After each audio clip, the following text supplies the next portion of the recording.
The soft figure pairs echoed in the empty dining hall as the young carefully placed Jungkook's favorite dishes on the long glass table. She had been up since morning, planning every detail.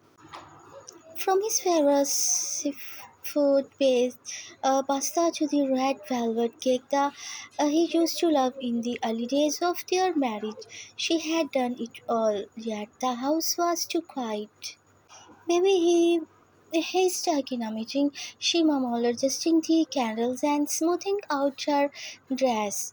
She wore a deep burgundy gown that tucked her waist and flowed around her like silk.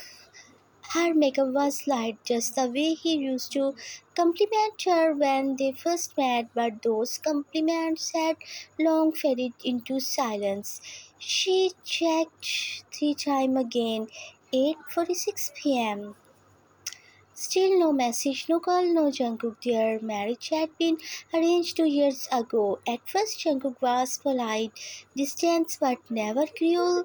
Then he turned cold, emotionless, like she was just someone who existed in the same house, not his wife. She had begged, cried, and tried, but he never opened up, never let her in. Yet here she was still typing, still trying, still hoping. The front door creaked, her heart skipped. She rushed toward the hallway, a hopeful smile lighting her face, and there he was. Charles intimidating in his black suit, his face unreadable as ever. But what made her push was not him, it was the girl beside him. Charles, elegant, laughing softly as she held onto his arm like she belonged there. You are home, the young said softly, masking her shock. Jungkook barely spared her a glance, yet the girl looked at the youngs and offered a forced smile. Oh, you must be Taehyung. Taehyung nodded, forcing herself to stay composed. And you are, I am so Jungkook's friend. She giggled, very close friend. Taehyung's hands clenched the fabric of her gown. I cooked dinner. I thought maybe she began voice cracking. Not hungry, Jungkook interpreted, walking past her. I am talking so out. You just got home. It's your birthday, she whispered, tears streaming. I don't celebrate things that don't matter to me anymore, he said coldly. The words sliced her like a blade. He turned to So and said casually, you know, if I had the choice back then, I would have married you instead. So blushed, the young froze. He did not even care that his wife was standing right there on his birthday in his home after she had poured her heart into making it special. Things stood still for a long time after the door slammed shut behind them. The candles flickered, mocking the silence. Her tears finally fell, dripping silently onto the velvet of her dress.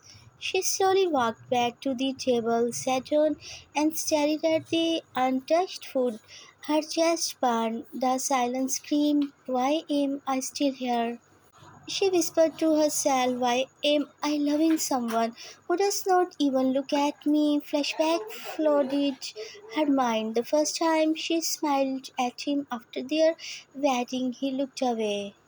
The first time she got sick, the asked the maid to take care of her. The anniversary dinner she planned last year, he never showed up.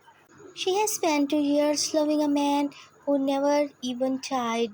That night the youngs did not sleep. She packed slowly, one bag, a few clothes, some cash, her wedding ring.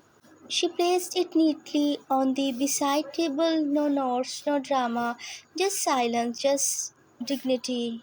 Morning sunlight streamed through the curtains when Jungkook finally returned. He looked around, accepting the usual. The youngs waiting with breakfast, asking if he wanted coffee. But the house was silent. He walked into the bedroom and noticed the empty wardrobe, then the ring, his bronze storage. What the hell, he muttered. His phone buzzed. Text from housekeeper Mina. Madam left early morning. She said he was not be coming back. Should I clear her things? Jungkook started typing. He did not reply. Something strange beat in his chest. An unfamiliar discomfort, a sinking, suffocating heaviness. He walked to the dining table and saw the cold, untouched dinner from last night. The cake still had the candles intact. The sight hit harder than he expected. She had waited for him on his birthday and he had brought another woman home. He ran his fingers through his hair. What did I do? It took Jungkook 2 weeks to find her. She had moved into a small apartment on the other side of the city, simple, clean, quiet, and when she opened the door, she looked different. Eyes tight but calm, shoulders straight, no makeup, no fake smile. She looked like someone who had finally let go. Jungkook, she said softly. He did not know what to say. He had imagined this moment 100 times in the last few days. Maybe she's cry, maybe she's yell, but she did not. She just waited. Come to talk, he finally said. I don't think there's anything left to say, she replied. He looked on. I know I hurt you. I was cold, she finished for him, distant, careless. Yes, you are all of that. I did not mean to. Yes, you did. You meant every word. Especially when you said you wished to marry someone else on your birthday right in front of me. He looked away, ashamed. I waited for you, she whispered. I cooked your favorite meal. I wore the dress you once complimented and you did not even look at me. I know. Do you even know how that feels to be invisible in your own marriage? He said nothing. The young stepped aside. You don't have to explain. I'm not here to be convinced. I just want peace. You're leaving me, he asked, voice shaking. I already did, she replied. A push, then she smiled bitterly.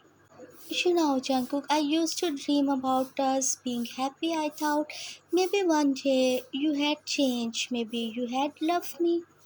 I did not know how he said defeated, and now it does not matter. She said, her voice steady, because I have stopped waiting.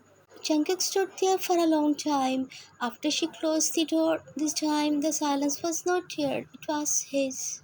He walked back to his car, the city lights swirling through his wet lashes. Something inside him etched in a way it never had before. He has everything, power, money, status, but he had lost her, not because she stopped loving him, but because he never gave her a reason to stay.